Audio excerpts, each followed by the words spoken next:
Di sini, kami akan mempresentasikan tentang Wali Songo dalam dakwah di Indonesia.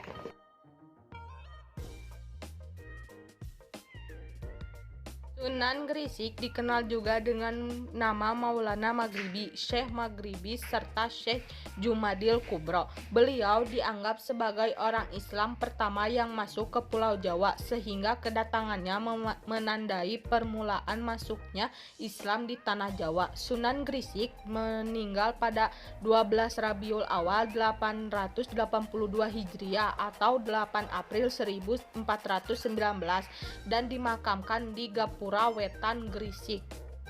Sunan Ampel lahir di Campa tahun 1401 dengan nama asli Raden Rahmat. Beliau adalah putra Maulana Malik Ibrahim dari istrinya yaitu Chandrawulan. Sunan Ampel adalah pendiri pesantren Ampel Denta. Di antara murid-murid beliau adalah Raden Paku, Raden Fatah, Raden Makdum Ibrahim, Syafaruddin, serta Maulana Ishak. Sunan Ampel termasuk perancang Kerajaan Islam Demak dengan ibu kota Bintoro. Beliau wafat di Surabaya pada tahun 1481 dan dimakamkan di Ampel. Sunan Bonang lahir di Surabaya pada tahun 1465 dan wafat tahun 1525 di Tuban. Beliau dikenal dengan nama Raden Maulana Makdum Ibrahim. Beliau merupakan putra dari Sunan Ampel, sekaligus saudara sepupu dari Sunan Kalijaga. Sunan Bonang dianggap sebagai pencipta gending pertama. Beliau berdakwah di daerah Tuban dengan menggunakan media wayang dan gamelan, sesuai dengan kegemaran orang Jawa. Beliau juga yang mendidik Raden Fatah hingga kelak menjadi raja Kerajaan Demak. Sunan Derajat lahir di Ampel, Surabaya pada tahun 1407 dengan nama asli Raden Kasim atau Syarifuddin. Beliau juga termasuk salah satu putra Sunan Ampel Tambang Jawa Pengaku.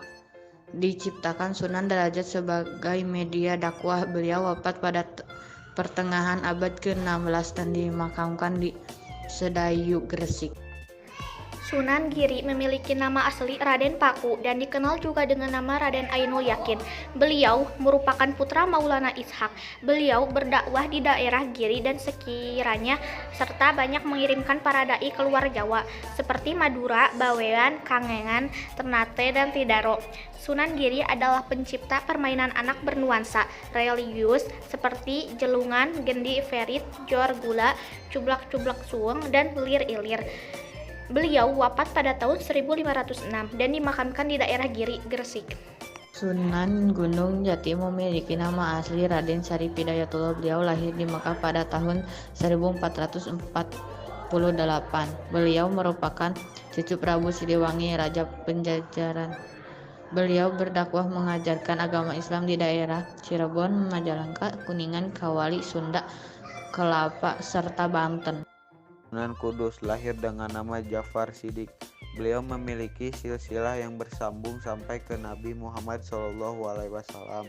Sunan Kudus berdakwah di daerah Kudus dan sekitarnya. Beliau termasuk seorang ulama yang menguasai berbagai disiplin ilmu seperti fikih, usul fikih, tauhid, hadis, tafsir, dan logika. Oleh karena itu beliau mendapatkan gelar Waliyul Ilmi, orang yang kuat ilmunya. Sunan Kudus juga menciptakan gending, masku bangbang, dan bibir. Sunan Kalijaga memiliki nama asli Raden Masyahid. Ayahnya adalah Raden Sahurtumenggung Wilwatikta yang menjadi Bupati Tuban, sedangkan ibunya bernama Nawangrum. Nama Kalijaga dalam satu versi berasal dari bahasa Arab dari kata Kodi Jaka, pemimpin yang menegakkan kebersihan dan kesucian. Tetapi pendengaran orang Jawa adalah Kalijaga. Sunan Kalijaga dianggap sangat berjasa dalam pengembangan seni wayang kurma atau wayang kulit, serta gamelan yang dipergunakan sebagai media dakwah Islam. Selain itu, beliau juga mengembangkan seni suara, ukir, busana, pahat, serta kesusastraan. 8. Sunan Muria lahir dengan nama asli Raden Umar Said atau Raden Prowoto. Beliau adalah putra dari Sunan Kalijaga.